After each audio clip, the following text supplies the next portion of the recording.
नमस्कार, मी Medha nannies Goan किचनमध्ये तुमचं स्वागत करते। भयंकर उन्हाळा सुरू झालेला आहे आणि अशा गरमीत काहीतरी थंडगार खायची सगळ्यांचीच इच्छा असते। म्हणूनच आमच्या घरी आज बनतंय थंडगार क्रीमी आईस्क्रीम आणि तेही मुलांचं favourite chocolate choco chips ice cream, कुठलंही प्रिझर्वेटिव्ह आणि स्टॅबिलायझर न वापरता। चला तर मग सुरू करूया। इथे मी घेतले 1 कप दूध घेताना शक्यतो हाय फेट घ्यायचं आहे। आता याच्यात ॲड करायची पाव कप पावडर शुगर। याच्यात घालते 1/4 कप मिल्क पावडर। 1 कप दूध आपण इथे घेतलेलं आहे, 1/4 कप शुगर पावडर आणि 1/4 कप मिल्क पावडर। फक्त 1 टेबलस्पून आपल्याला इथे घ्यायचं आहे कॉर्नफ्लॉवर आणि एका विस्करने आपल्याला हे अगदी व्यवस्थित मिक्स करून घ्यायचं आहे। आता हे छान मिक्स झालेलं आहे। आज आपण करतोय चॉकलेट फ्लेवर आईस्क्रीम। त्याच्यासाठी आपण इथे 3 टेबलस्पून कोको पावडर घेणार आहोत। तुम्ही कुठल्याही कंपनीचा कोको पावडर इथे वापरू शकता। परत आपल्याला व्यवस्थित मिक्स करून घ्यायचं आहे। एक सुद्धा अशी गुठळी याच्यात राहता कामा नये।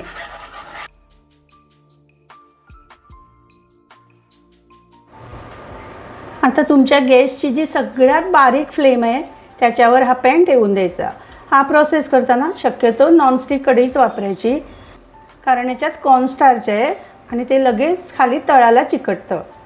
त्यामुळे शक्यतो नॉनस्टिक कढईच घ्यायची आणि एकदम लो फ्लेमवर आपल्याला याला उकळी काढून घ्यायची आहे आणि हे मिश्रण दाटसर करून घ्यायचं आहे। एक 2 ते 3 मिनटं आपल्याला लागतील।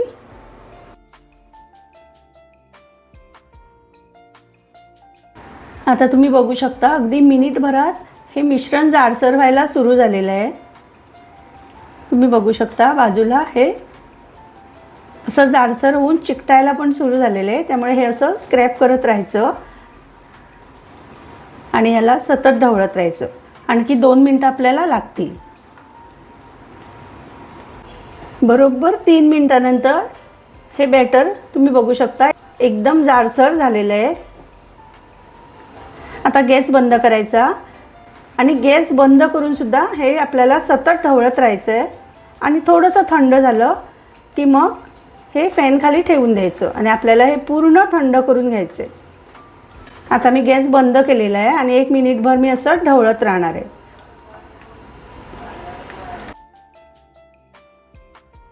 आणि हे आपलं चॉकलेट बेस तयार झालेलं आहे।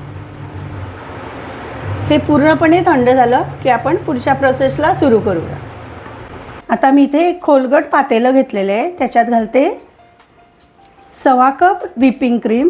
ही तुम्ही कुठल्याही ब्रँडची घेऊ शकता। मी इथे अमूलची घेतलेली आहे।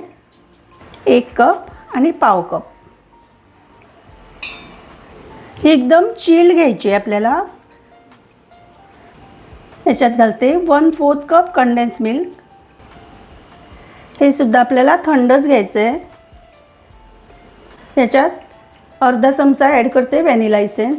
तुमच्याकडे जर चॉकलेट इसेन्स असेल तर ते घाला। मी इथे व्हॅनिला इसेन्स ॲड केलेलं आहे। तुम्हाला जर आईस्क्रीम जास्त चॉकलेटी हवी असेल तर याच्यात थोडंसं चॉकलेट सिरप पण तुम्ही ॲड करू शकता किंवा मेल्टेड चॉकलेट तुमच्याकडे असेल तर तीसुद्धा इथे तुम्ही ॲड करू शकता। जी आपली नॉर्मल चॉकलेट असते ती थोडीशी डबल बॉयलरने मेल्ट करायची आणि ती याच्यात ॲड करायची।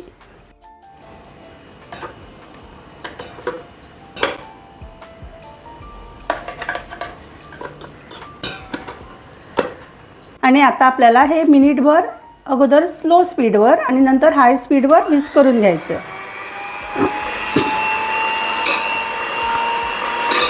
म्हणून हे करताना थोडंसं खोलगट भांडंच घ्यायचं, नाहीतर हे सगळं अंगावर उडतं। 1 मिनिटभर स्लो स्पीडवर आणि आता मी स्पीड वाढवणार आहे। आता आपण जी बेस तयार करून ठेवलेली चॉकलेट बेस ती आता याच्यात घालूया।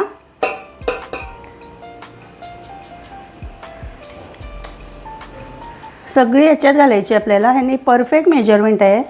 1 चिमूटभर इथे मी मीठ ॲड करणार आहे, फक्त 1 चिमूट। आणि परत हाय स्पीडवर आपल्याला 2 मिनिट हे विस्क करून घ्यायचं आहे।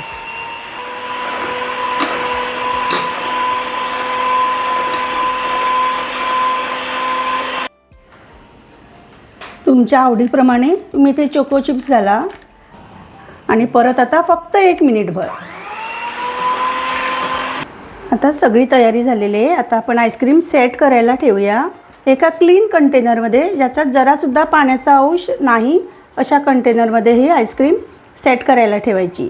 थोडं जरी पाणी लागलेलं असेल तर त्याचे आईस क्रिस्टल तयार होतील. तर थोडेसे चोको चिप्स घालूया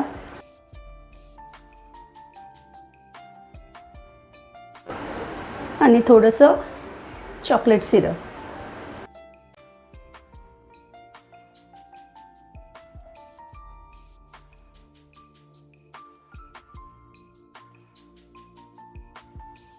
ह्याच्यावर एक बटर पेपर ठेवायचा, म्हणजे जरासुद्धा ह्याच्यात आईस क्रिस्टल मग तयार होणार नाहीत. आणि एकदम घट्ट झाकण लावून हे डीप फ्रीजरमध्ये आपल्याला 6 ते 8 तास ठेवून द्यायचं आहे, किंवा रात्रभर ठेवलं तर सकाळी तुम्ही हे आईस्क्रीम खाऊ शकता.